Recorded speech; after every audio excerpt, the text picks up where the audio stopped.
Well, I trust that you believe certain things are good, certain things are bad, right, wrong, maybe evil, maybe nice. How do you define and determine what things are good, bad, right, and wrong? The outcomes of them. The outcomes of them. So you would be a pragmatist. What does that mean? It means if the outcome is good, then it's whatever it is that it takes to get there is fine because the outcome is good. Yeah, I agree with that. All right. May I challenge your worldview? Yeah. All right. I'll do an extreme one. All right. Nazi Germany. All right. Okay. Joseph Mengele was a doctor who did really wicked experiments on Jewish people in prison camps. I mean, you can't even imagine the evil things that this guy did. But because of it, he did make some medical discoveries. Therefore, what happened in concentration camps was good. No, because the outcome was not good. But we did make some scientific progress, so that's the good outcome. Yeah, but I guess you could get good outcome out of it and bad outcome, but it's more bad than good, obviously. But would that scenario, even though it's flawed, wouldn't that challenge the idea that the ends justifies the means? Yes, it would. Okay. So maybe operating under just because a good outcome happens, that doesn't justify the way that we behave or live. So maybe pragmatism doesn't stand up under its own weight. Yeah, it's true. Right. I agree with that. All right, so let's say things that we all agree on, like murder is bad, beating up a little kid, bad, rape, bad. All right, why are those things bad, in your opinion, Garrett? Why is rape bad, all that stuff?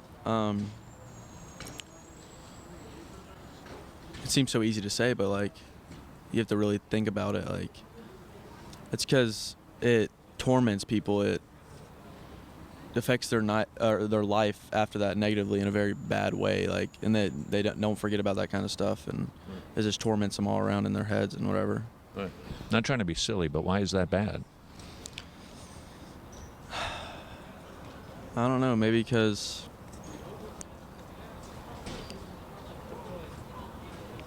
just not how our right morals to I guess people if depends on I don't know. I really don't know. What do you think about it? Well, I think that if there's any sort of moral absolutes that you and I would agree on, and we do, like all those things, we just something inside of us knows those things are bad. But the only way that we can know something is objectively wrong if there is an objective lawgiver or a higher moral standard.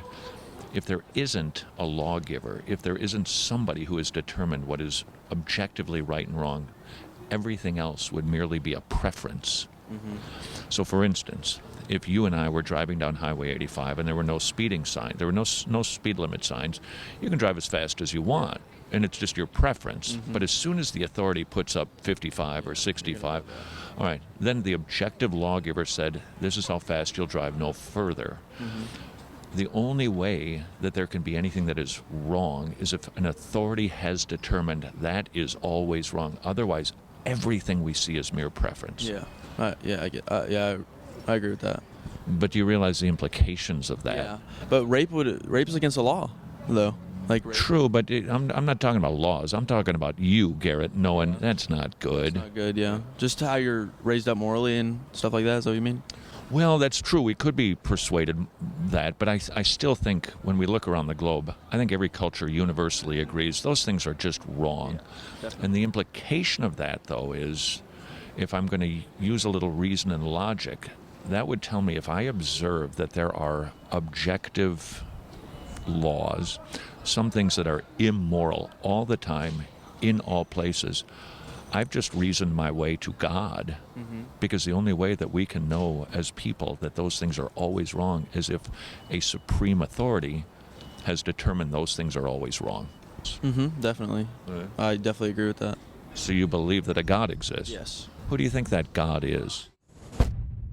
Well, thank you, Carol. I can't wait to try some of that low-sodium peppermint lasagna. Sounds delicious. Let's get to the weather, shall we? As you can see, we are going to have a massive warm front moving its way up the eastern seaboard, expecting temperatures upper 90s and low 100s. Unless, of course, you're outside of Christ. Then on Judgment Day, it is going to be hot. Back to you, Carol. Not only hot, weeping, gnashing of teeth. And so thirsty, your tongue's going to be stuck to the roof of your mouth. You're just going to wish for a storm to come through, which you folks down in the South can be expecting on Wednesday.